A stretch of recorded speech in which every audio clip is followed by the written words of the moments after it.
Hello, everyone. My name is Danny, and this review is for the movie called Cold Pursuit. This is a 2019 film. It is rated R, runs 2 hours. It's a story of a plow driver in the Rocky Mountains that is an outstanding citizen of his town. And when his son is killed or dies, and things start happening. It's the story of him trying to seek revenge and honor his son's memory. And this sets off a chain of events between two different worlds and maybe a world that he doesn't belong to. So it's very confusing, very exciting. And I did enjoy it more than I thought I would. The first thing to address, just so I have this for future reference and for other people, I decided to see this movie despite the news about Liam Neeson that's out right now. There has been some stories about him making some remarks, him being a little bit racist, and I'm not getting caught up in that. I really haven't heard too much about what exactly happened and under the circumstances, but I have read some things online saying the director of this movie, Cold Pursuit, has defended Liam Neeson, and I've always liked his movies, so I went and saw this. Some people might not want to see this movie or another Liam Neeson movie just off whatever happened. That's real world stuff. Okay, moving on. Um, the rated R of this movie, I would say, is mostly because of the killing. There's not much language, not really. It's very situational. You know, there's a couple things that happen along the way, and it kind of takes you in segments, and so it doesn't even show that much. You know, this isn't like gory. It's not really, really bloody. It's not killing the whole time. Kind of, but I don't want to give too much away. And so, really, this is just, it tries to lean on its comedy. It tries to surprise you with the killings, and it tries to have a good storyline. And it throws all these characters at you and kind of tries to blind you about anything that might kind of be stupid. So, it's very busy movie. Has a lot going on, and it just, tries to keep you interested along the way. So I'd have to say my first problem when I heard about this movie is that they said it's from the makers of Fargo, the TV show, and I've never seen Fargo. I love Ewan McGregor, but the TV shows that have dry humor or just stupid humor, I really don't invest my time in.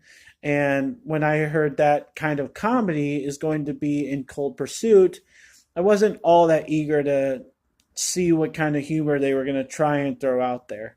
So there's a couple times when something is raising up very, very slowly, making a squeaky noise or something, and that's what they think is funny.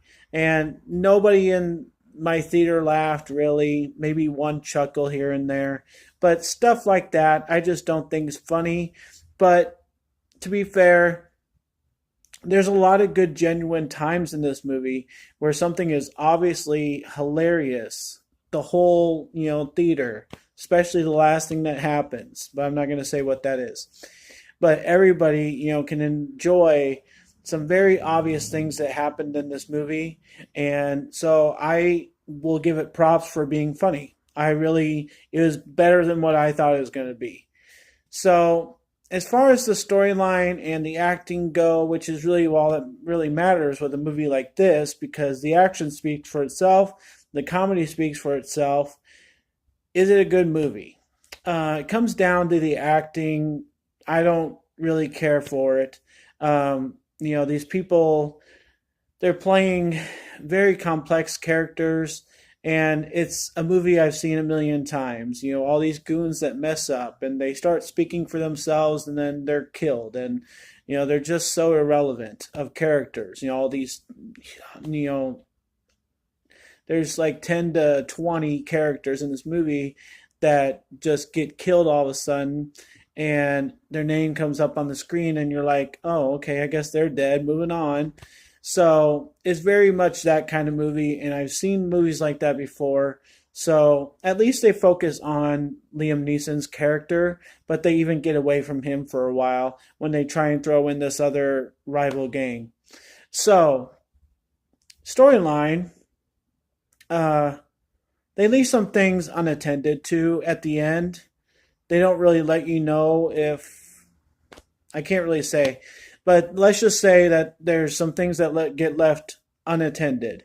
And I always say this. Why can't movies just take 5 more minutes, 10 more minutes to explain some things? I mean, like people are sitting at the end of your movie, and you've spent all these months, maybe years making your movie. You've watched it 100,000 times. You can tell what movie goers are going to ask at the end of the movie, like, oh, whatever happened to that couple? And you just leave it at the end without an answer. People are going to wonder about that, and it's going to bring down the feeling when people go away from it.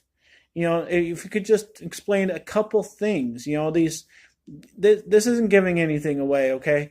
But like in general gang movies, when you see somebody like a normal Joe, like this movie, just do a bunch of bad things, aren't you wondering at the end of the movie if that person ever has to go to jail? Like they killed people. They might have been scummy dirt bags, but they killed people. So I would just like that question answered every time I watch a movie like this. And when I don't get that question answered, I don't know what the strategy of that is. You're just leaving the movie and you're not going to tell me some obvious thing. Then I'm left wondering, and it makes me feel sore about your movie. So that's my official opinion of this movie, is that I'm going to go away from it remembering that I have questions that are never going to be answered. It had dry humor, it had good humor, it had bad acting, but then the main characters were pretty stellar. So I really, can get over the minimal stuff, and I was ready to give this movie an A minus kind of range. So, but I just have a little bit too many problems with it, and I really do not feel like watching it again, knowing that I have questions about it. But it's a good action film. It's funny. And, maybe I'll YouTube a couple scenes in the future, but I'm not going to buy this movie. So I'm going to give Cold Pursuit a B plus. I do recommend seeing it, but take my advice, heed my advice that there are some things left undone, and I just don't appreciate that. And maybe some of you won't mind. So I do hope people continue to see Liam Neeson movies because he's always exciting. He's always good. Maybe, not every character he's ever played is understandably a cold-hearted killer, and sometimes that's okay, because it's Liam Neeson. But when this movie started, I was wanting a little bit of background on his character before he started doing things, but I think the background is he's Liam Neeson, so that was okay too. So B plus for Cold Pursuit. Thanks a lot, guys. My name's Danny. If you like this or any of my other videos, try and give some of them a watch. Like and subscribe to my channel if you would, and enjoy your movies. Thanks.